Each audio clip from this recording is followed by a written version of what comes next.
In the era of fan wars and Twitter beef, I feel like we have completely lost the code because why on God's green planet are we comparing Taylor Swift to Beyonce, let alone Michael Jackson? In today's video, we're going to be talking about white privilege, fan wars, and why people feel like it's necessary to compare Beyonce and Taylor Swift. So if you're interested in that topic, keep on watching. Hi guys, welcome back to Ella Pastoral. If this is your first time ever coming upon this channel right here, typically I talk about all of my favorite pieces of media. And in today's video, we're definitely going to be talking about Taylor Swift and why there is a recent trend of people comparing her to black icons. A little disclaimer before I start talking about what I need to be talking about. This is technically going to be my second Taylor Swift video. And I do have to acknowledge that Taylor Swift is a very talented young lady. And even though I have my own personal issues with her, you'll know if you watch my Taylor Swift and Matt Healy video, I feel like this situation is just gross and messy. So before we can begin to understand why it's so disrespectful, in my personal opinion, with people to compare Taylor Swift to Michael Jackson and Beyonce, we need to first understand who these people are. So the two people you're seeing on your screen currently right now are Beyonce Knowles Carter and Michael Jackson. Beyonce Knowles Carter is a singer, songwriter, and actress who is known as being an American black icon, having a wide reach from America all the way to China and overall being known across the world. Beyonce first got her big break, I guess, by starring in the girl group known as Destiny's Child, where she was known and is still known as the main member. And due to the fact that all of the spotlight was always put on her, a meme came out of this situation where people would always be like, oh, I'm the Beyonce of the group. And that saying is practically trying to indicate, if you say that you're the Beyonce of the group, that means you're the most popular, talented, the one that people really come to see. Beyonce isn't just known for her time as a member of Destiny's Child, however. She is mostly known for her powerful vocals, her breathtaking performances, as well as just being that girl and just consistently being able to stay in the music industry despite starting when she was like a teenager. Beyonce is so influential that she literally changed so many different things in the music industry. And now that I've given you guys a little bit of a backstory in terms of Beyonce's influence, we need to talk about Michael Jackson. Michael Jackson was an American songwriter, dancer, as well as a performer who is sadly no longer with us. He revolutionized the music industry with his vocals, breathtaking dance performances, as well as having a political undertone in a lot of his music, as well as his very unique music videos. He broke racial barriers, set new expectations for artists, and literally he is that guy. Like, we all know Mariah Carey is like the queen of Christmas. If Michael Jackson was still alive right now, he would be the king of Halloween because his impact is that great. Every Halloween we get a Thriller music video because of his impact. Despite the fact that Michael Jackson has been dead for several years, it is widely recognized and accepted that he was so impactful to the music industry and the world at large. And we still today, even though he has been dead, like I said, is still known as the king of pop. Like, I cannot understate how influential and impactful Beyonce and Michael Jackson are to the world and pop culture as we know it. And just so you guys don't think I'm being biased in how I'm practically gassing up Beyonce and Michael Jackson, I decided that we're going to need a couple of statistics, so you guys can look at the numbers, because numbers tend to be unbiased. For Beyonce, in terms of the number of records that she has sold over 200 million records, making her one of the most top-selling artists in the world. And the only person I think who even matches her in terms of that has to be her husband, Jay-Z. Beyonce has won a total of 32 awards and has had 88 nominations from the Grammys. This includes her work from when she was in Destiny's Child and her joint album that she did with her husband, known as The Carters. This makes her one of the only artists that has ever been awarded that many Grammys and nominated that much. And the only person who ties with her is literally her husband, so we can't really include him. Not only is Beyonce known for her music as well as her talent, she's also known for being an active feminist and a social justice advocate. She has gotten into a lot of scandals. She wants to be black and in your face, and if you guys know anything about America, if you're a little too black and a little too proud while being black, you get shut down. If you guys remember all of the hate that Beyonce got during the whole little Super Bowl thing where she dressed up and showed homage to the Black Panther Party, you know how upset a lot of white people were to see that Beyonce was black and loud with it. And Beyonce has a tendency to use her platform to talk about things that are troubling in our society. If you had watched my last video on Taylor Swift and why I have a lot of issues with her, Taylor Swift struggles very hard to talk about any type of social movements. She literally has to be pressured by her fans to speak out on things, and I feel like that is not the case with Beyonce. Beyonce is a mega icon in specifically the LGBT community. If you guys had listened to her Renaissance album and have just been keeping up with her Renaissance tour, you know a lot of the members of the LGBT community love her. The inclusion of LGBT music in Beyonce's music, like if you know, you know.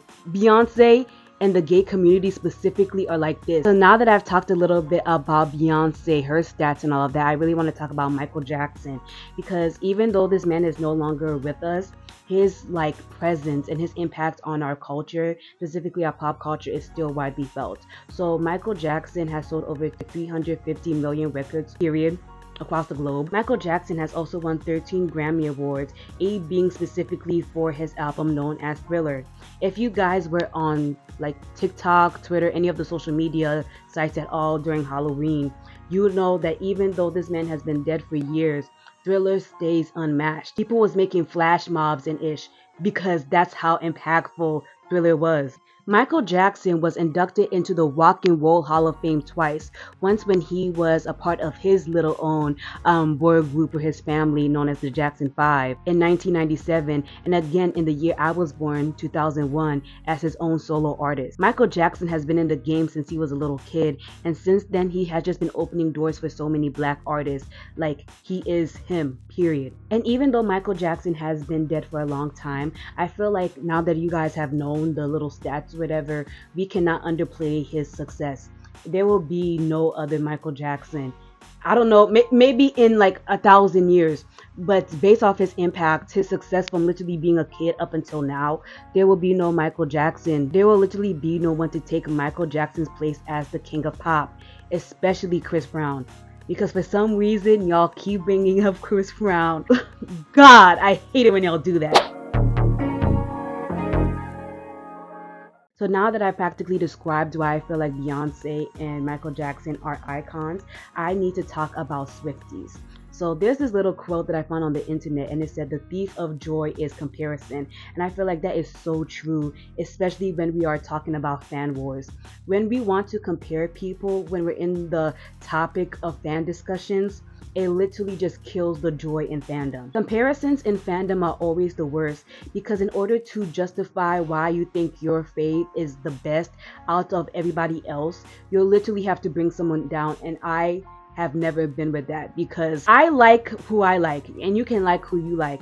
Stop trying to pit people against each other, especially when it's women. It's always so annoying and obnoxious. And especially concerning the topic of why people think it's okay to compare Beyonce to Taylor Swift, I'm not even gonna bring up Michael Jackson, because that one is just beyond disrespectful, because I don't think Taylor Swift will ever get to the level of Michael Jackson. But when people want to compare Taylor Swift to Beyonce, I feel like they are setting that girl up. And when people literally try to compare Beyonce to Taylor Swift, I feel like it's an epic setup, because there's no way you can look at Taylor Swift and how she does her stuff and Beyonce and decide to open up your mouth and compare them.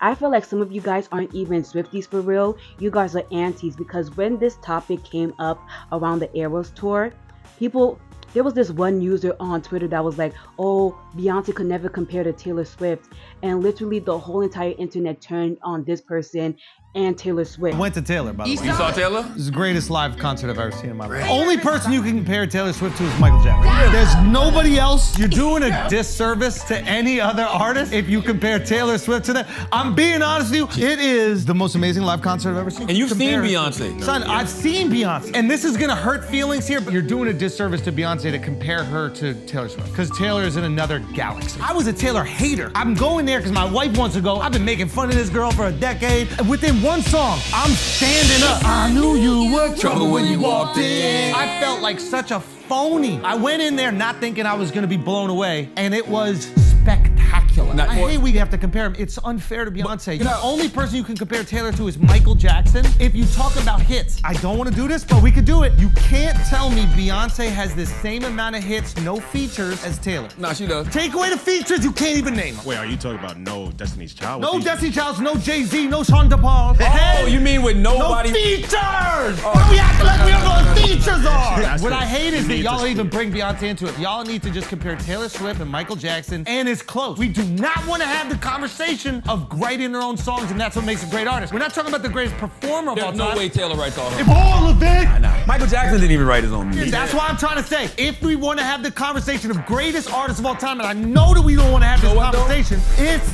Taylor motherfucking Swift. There was threads just comparing Taylor Swift at her worst. And I just feel like you guys set her up to get hated on. And there's no way you can call yourself a Swiftie and practically caused her to get dogpiled like this. Somebody really tried it with Taylor Swift versus the Queen, Beyonce.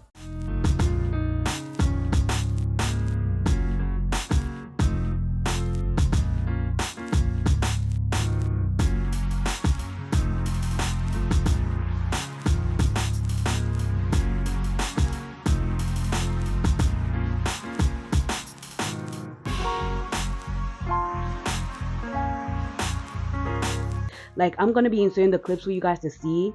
But when I saw this video of Taylor Swift dancing and people were like, ooh, sis, she ate this up, in the topic of her and Beyonce and their performance ability, it was devastating because I'm like, you guys are eating this girl up. She don't even deserve this for real. I have to be so serious here. When we are going to be talking about the topic of fan wars and Swifties, we have to talk about the elephant in the room, and this has to be how most of Taylor Swift fans are white women.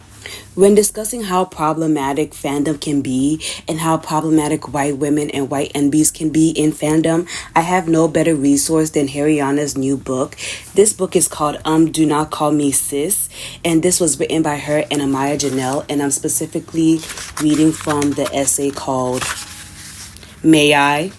And it says right here, white women and NBs in fandom have no issue disrespecting black women and NBs and then using AAV against them.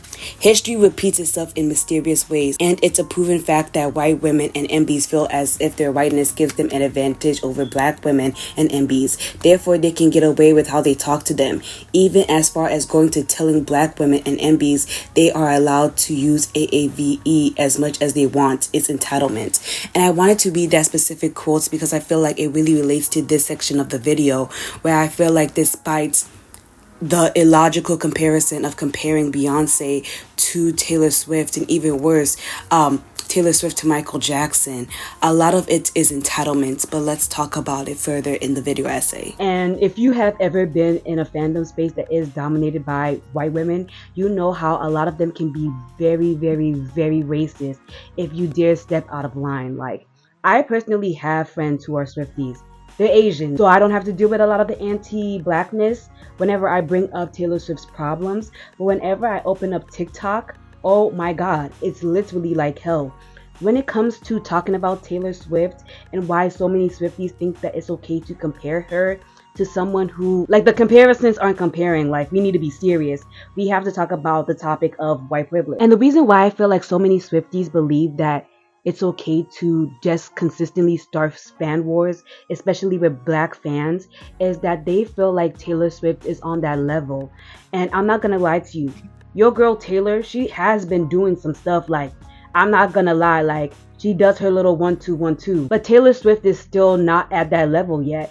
And I feel like setting her up to the comparison of Beyonce, who's been in the game since like back in the day, is just not it. I really wish a lot of Swifties could just enjoy Taylor Swift for what she is, listen to her music, and keep it pushing.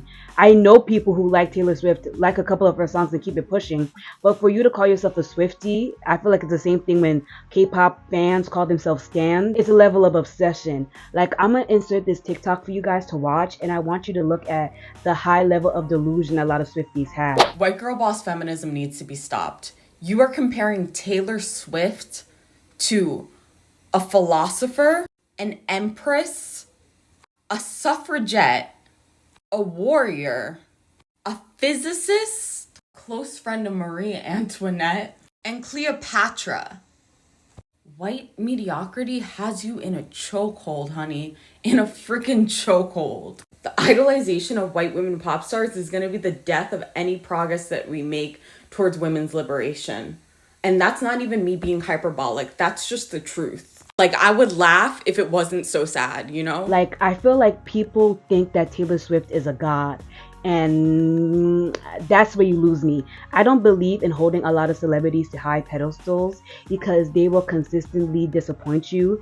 If you have been on social media at all and you're looking at any of the things that are being posted about the whole Israel-Gaza thing, celebrities will disappoint you. I'm looking at you, Selena. I made a whole video like, guys, we need to stop bullying Selena. Retrospect. But anyway, I feel like people don't really want to be serious when it comes to Taylor Swift. Like, Taylor Swift, like I said, she does her little 1-2-1-2. But I really feel like you should just, hey, I love Taylor, and keep it pushing instead of trying to tear other people down. And the God worship that a lot of white women have towards Taylor Swift is the main problem and the main cause of all of this unnecessary discourse. Because I really feel like people do not realize that what's for you is for you and what is for others is for others. I feel like the main issue that comes with Swifties is that a lot of them overestimate Taylor Swift's impact. Like, I already stated the facts. I already put Beyonce's stats for you guys to listen to, Taylor Swift's stats to listen to, right? But Swifties need to specifically understand that Taylor Swift's main demographic is white girls and women, okay? That means in the little demographic for white girls and women, she is that girl. That group, they love her, right? But outside of white girls and white women, Taylor Swift is really not that popular. For Beyonce, I really feel like she has a wider reach than just white women and girls. Obviously, white women and girls love her. A great example of this is the little SNL skit that I recently just watched on TikTok, where it was... That little skit was hilarious to me, but it was the day that white women figured out Beyonce was black. That was hilarious, right? Because before, Beyonce didn't really have that va-va-voom blackness in your face. So when Beyonce did a little Super Time halftime show thing and showed out that she was black and proud, it shocked a lot of white women. But Beyonce's main demographic isn't just white women and girls. I feel like it exceeds that. Beyonce is really popular with the LGBT community. Like, her most recent album was mostly catered towards them. But Beyonce also has like older individuals as well, because she's been in the game for like a long time. And so people don't understand that in their in-group, someone might be really popular in their in-group, but outside of their in-group, that person might not be that popular. A great example of this is the whole nonsense that's happening with Usher right now. Well, I'm saying this right now, like I'm not filming this like months after the situation, but if you guys don't know, Usher is supposed to be like the main headliner for like the Super Bowl. And recently on TikTok, because the new Jujutsu Kaisen episode got released, people have been using his song like Daddy's Home to talk about how Gojo got free from whatever prison cage they got him in. And at first we were all joking like, oh my gosh, like he should really bring Gojo. As a joke. But a lot of white and Asian fans were like, no, like he needs to bring Gojo on the stage because Jujutsu Kaisen fans are the only reason he's popular. The Gojo fans have lost their minds. Roll the clip. But seeing this, it got me thinking, it got me wondering, because why is Usher of all people performing at the Super Bowl? Because first of all, this man has not been relevant in like over a decade. When was the last time you heard an Usher song on the radio? You want to talk about relevancy? Rihanna hadn't dropped an album since 2016 when she did her halftime show. I didn't hear a single peep in the news about Shakira and J-Lo before their Super Bowl performance. And arguably the best example, Snoop Dogg, Eminem, 50 Cent, Dr. Dre, Mary J. Blige. None of them were trending on TikTok when it was their time to perform. No one wants to go to a concert where they can't sing along. The Super Bowl halftime performance is essentially a giant concert with people around the world tuned in. They want to know that you can keep people engaged because they know your music. When she was putting out music, Rihanna's songs were doing insane numbers, and that's why her performance went over well. Lady Gaga has 53 million and she's Lady Gaga. Another example of white people not considering other audiences, because she's Lady Gaga, but Usher ain't Usher? Madonna only has 39 million, but she's Madonna. She's like historical, right? Usher does not have the same historical importance as Madonna. I'm sorry, Usher.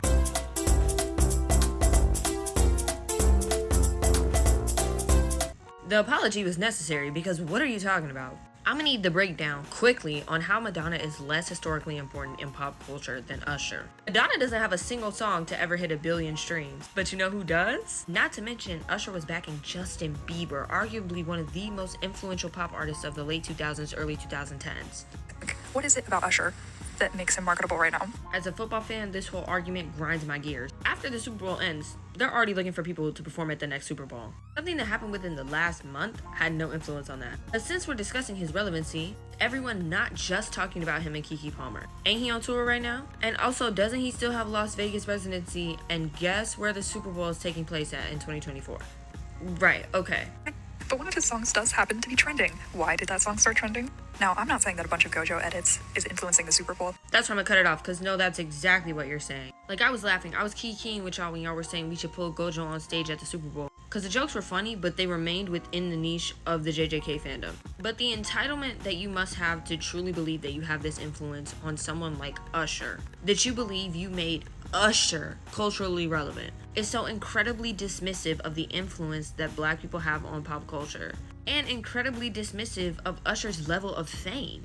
Everybody know Usher. You probably know more Usher songs than you think you know. You just don't know it was Usher. I don't know how, but this fandom needs to get knocked down a few pegs. I understand being delusional, but you need to click yourself back into reality ASAP. Like, what do you talk, Usher? Usher? Y'all made his trend. I don't even know what to say. Like, y'all made his song trend a little bit, and now y'all think y'all made Usher. The Delulu? The Delulu is serious in y'all. And I feel like that's the same thing with Swifties. Swifties are exceptionally delusional. And I understand being delusional, but you need to center yourself back in reality. Like, you need to have an ability to center yourself back in reality. But one thing that has always rubbed me wrong in terms of this whole Taylor Swift versus Beyonce fiasco that's always going on is the lack of whiteness in the comparisons. And let me explain this concept to y'all. Like, if I'm being serious, I understand that no matter what I do, there will always be comparisons in fan wars. Like, I can't change that, you can't change that, we have to be serious. If you look at Taylor Swift and her Swifties, you realize that Taylor Swift is only ever put up against black people. Like, the Michael Jackson one, that one killed me, y'all. I physically don't even know what to say. I don't even know if I can even shut that down. That one just doesn't make any sense. Like, Michael Jackson, he ain't even in the ring. Like, that was just disrespectful with it. Especially, anyway, back on topic. Y'all never want to compare Taylor Swift to her fellow white peers. Like, ever. Whenever a topic of, oh, Taylor Swift ate your fave up, they always talking about someone who's black.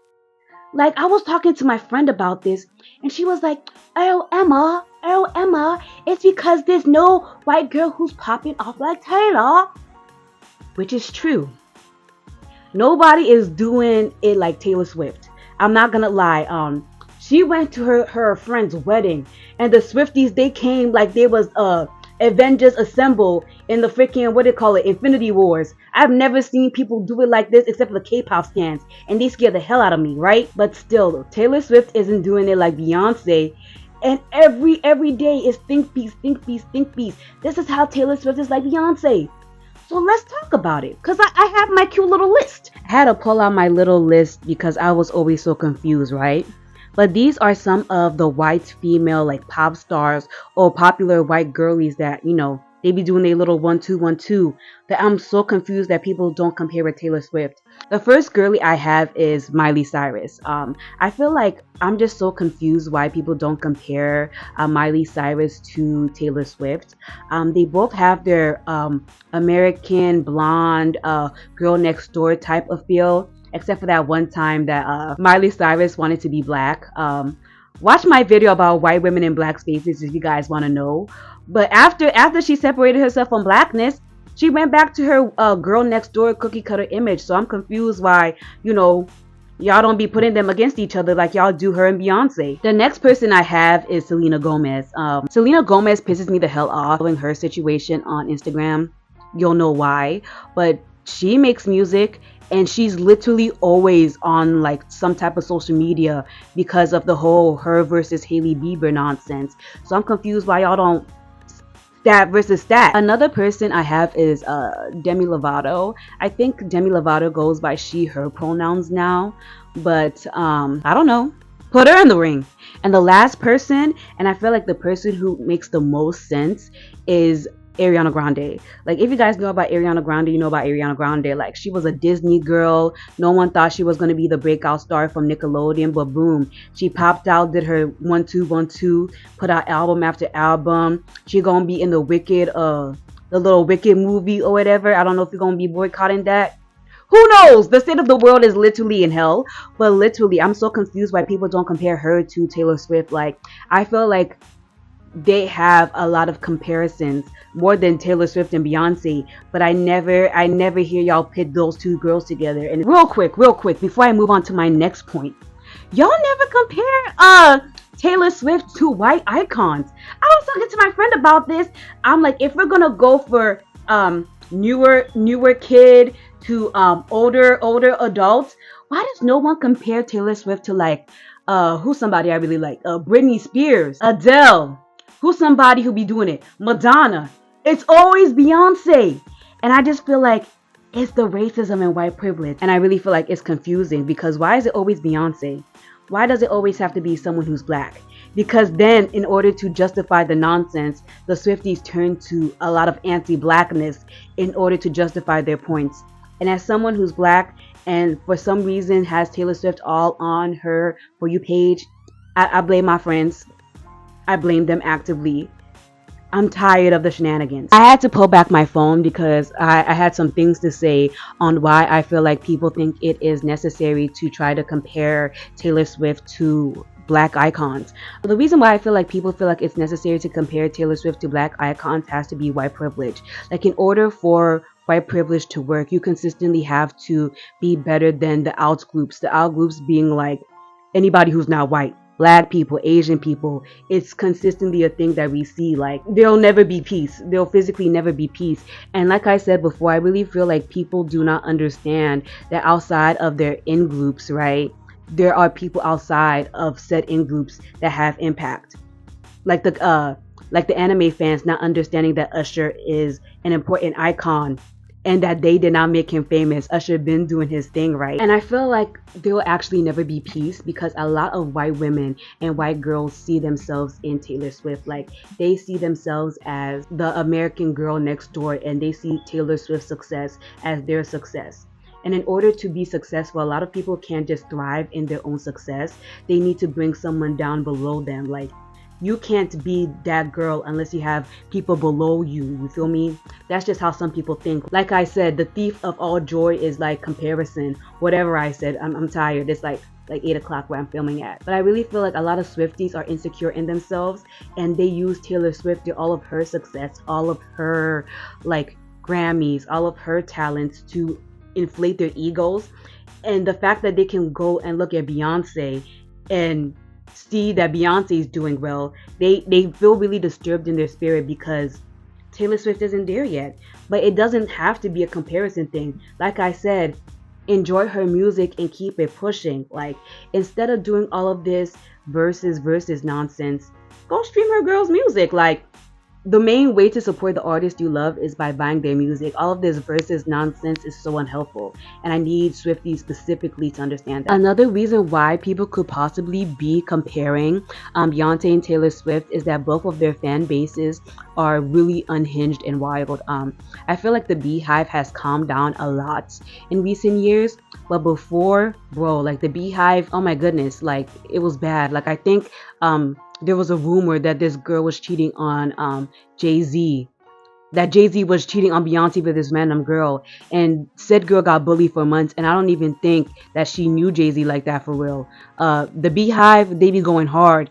And the Swifties be going hard too. Remember when I told y'all they low-key ruined Taylor Swift's friend's wedding because they wanted to see Taylor Swift? So I could understand that aspect. But y'all don't be comparing the fandoms. Y'all be comparing the artists. And that's why we're here in this terrible situation, because y'all want to compare the artists instead of letting them be in their own circles and be in their own spheres. And now that I practically talked about how, like, for stat, this whole comparison of Beyonce and Taylor Swift doesn't make any sense, I want to talk about the main reason why I feel like this whole comparison nonsense is stupid, and that has to be misogyny. Misogyny is killing us, y'all. Misogyny is killing us, y'all. Like I said before, the thief of all joy is comparison, or whatever I said. To be honest, I don't even remember. But the thief of comparison is joy. The thief of joy is comparison. Because literally, these girls are like not even similar. They don't even make the same type of music. Like, this is just beef for beef's sake. And the person who I really have to blame has to be Kanye. Y'all know how y'all be on the internet talking about some, oh, it's Queen Nigel's fault. It's Queen Nigel's fault. It's Kanye's fault. The reason why I am specifically blaming Kanye is because if he never went up on that stage and took the mic from Taylor Swift and went on that whole rant about how Beyonce makes better music than Taylor Swift, we would never be in this situation to begin with. I really feel like that would be the case, because ever since that moment, it's been beef. And I feel like it really shouldn't have been beef, because there's just so much misogyny in the realm of music. If you're a fan of any of the rap girlies, you know it's literally been hell for us. The female rappers are consistently always fighting each other, and I feel like, especially since Beyonce and Taylor Swift do not have any beef, us making beef is such a major issue. Because you know what the gag truly is for this entire situation? Beyonce and Taylor are friends. Like, this picture dropped on Twitter, right? And it was Beyonce going out of her way to go see Taylor Swift's live, movie premiere for her tour, right? And the thing about Beyonce is that we never see her. We only see her once every full moon. So for her to pop out and be in person to support Taylor Swift like that, we don't see it for like nobody else. So this really goes to show us that this whole beef that is being orchestrated on Twitter and online is really just an online thing. Taylor and Beyonce are friends, and I really feel like we need to cut out the shenanigans. But I want to really talk about how there is just so much misogyny in these fandoms, because it's literally getting out of hand. I'm just gonna read you guys a couple of really hateful comments that I saw in the article, Is Taylor Swift Bigger Than Beyonce? What the Stats Reveal by Newsweek. And when I say that a lot of these comments are disgusting, they're really disgusting, so be warned. So the first comment says, Michael Jackson was much prettier than either and far more talented and famous. And you can just see by this comment how much misogyny is rampant in the comparison of Beyonce and Taylor Swift. Because what are you talking about, bro? Why are you comparing the looks of these artists? Like, you're a weirdo. The next comment is, oh please, just look at the beauty that's coming from Beyonce. Taylor doesn't belong on the same page. I do have to admit that Newsweek should not have used a picture of Taylor that looks like she threw her hip out in a dance move. Like, why would you say that? That's what I'm talking about. Like, all of this fan beef is just causing unnecessary hate, because that was so mean to say, and they literally got downvoted like hell, as they deserved. And someone said they are both beautiful. This article was pointless. And the one comment that really let me know that y'all are just gross is, not bigger when you consider Beyonce's giant middle age, spreading behind, and thunder thighs. I don't even know if this needs an analysis. This is just gross. But a lot of y'all are so gross when it comes to comparing Taylor Swift and Beyonce. I only pulled out like these comments to show y'all, but if you go on any thread on Twitter right now or even TikTok, you can see that people are losing their like ever-loving minds in terms of this comparison war that's going on. And the gag is, these two girls are friends and y'all are doing this. I'm going to be reading you guys a quote from the article known as Beyonce versus Taylor Swift, Debates Rooted in Societal Misogyny by Nikki Keating. It says right here, pitting women against each other is an age-old tradition practiced by men who shouldn't have an opinion.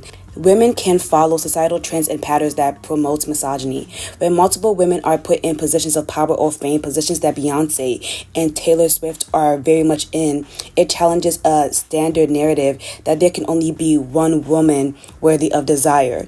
TV shows like Bridgerton, books like The Selection, and movies like Mean Girls convey that there can only be one woman who wins the guy, one woman who rules the school, and one woman who is the best. The other girls, they are competition or side characters meant to uplift or challenge the main girl. Subsequently, what we watch on the screen is how we look at life. So how does this relate to Swift and Beyonce? I challenge the idea that one is better than the other primarily because the two couldn't be farther from each other as artists.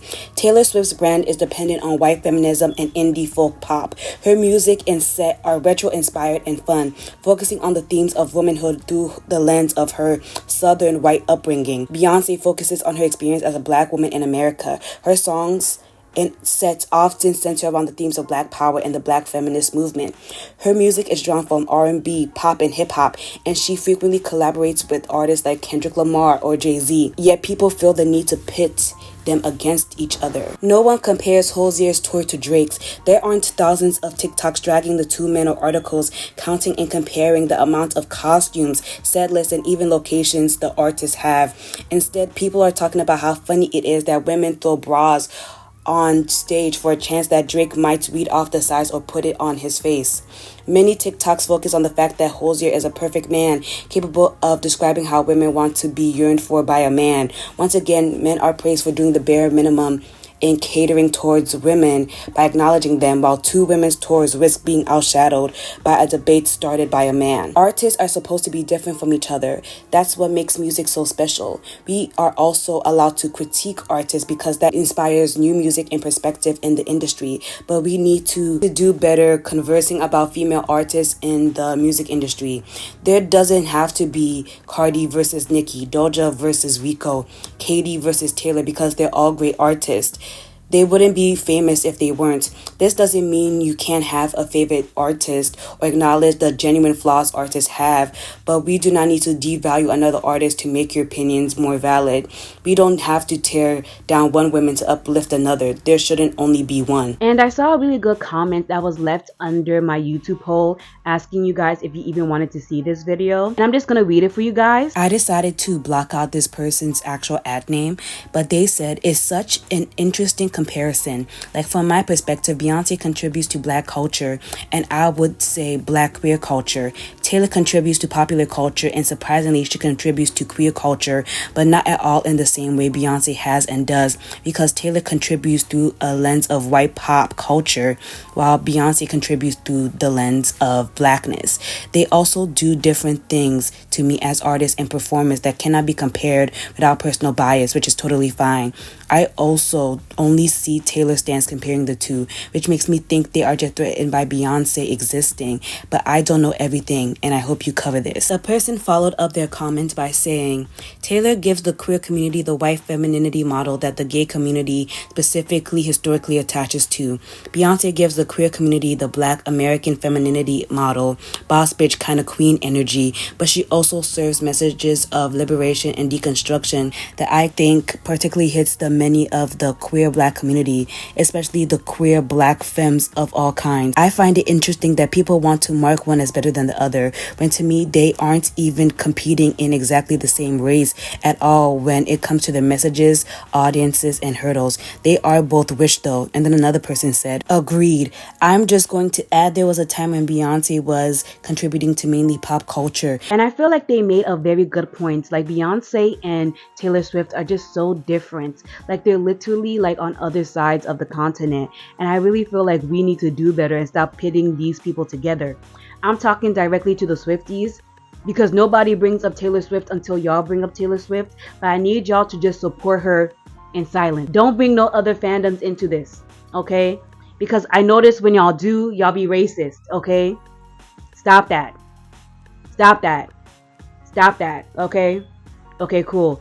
And yeah, that's all I have to say. I'm hoping as we evolve as a people, we learn to shut the hell up. Shutting the hell up is also an option, right? Get off Twitter. Touch some grass. Be realistic. But I also hope that we as a people can learn to support the artists that we like and not bring other people into the nonsense. Thank you guys for watching until this point of the video. It seriously means a lot. I want to say special thanks to all of my current Patreons who made this video possible. Without your support, guys, I wouldn't be able to do it. Y'all seriously give me the motivation to get up and film.